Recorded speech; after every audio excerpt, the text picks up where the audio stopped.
तो गाइस आज फाइनली कर रहे हैं भाई buried alive for 24 hours challenge. हम गाइस जमीन के अंदर भाई जिंदा दफन हो जाएंगे। यहाँ पे होगा भाई बरीड अलाइव चैलेंज, इसके अंदर करेंगे भाई 24 घंटे के लिए। भाई साहब ये देख लो भाई, यहाँ पर भाई पूरा जुगाड़ है। ओ भाई पंखा भी लगा रखा है और स्विच भी लगा रखा है भाई साहब, लाइट भी है भाई। ये क्या है? ओ भाई यहाँ से हवा आ रही है भाई साहब। ये देख लो भाई हवा का जुगाड़ भी है गाइस, यहाँ पर भाई सब कुछ है। डर लग रहा है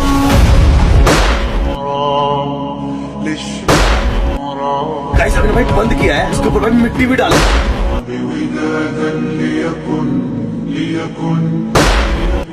तो गाइस देखो कितना खराब मौसम हो गया, आंधी बिल्कुल धूल भरी आंधी आ गई और बारिश का मौसम हो रहा है। भाई साहब आंधी देखो कितनी जबरदस्त।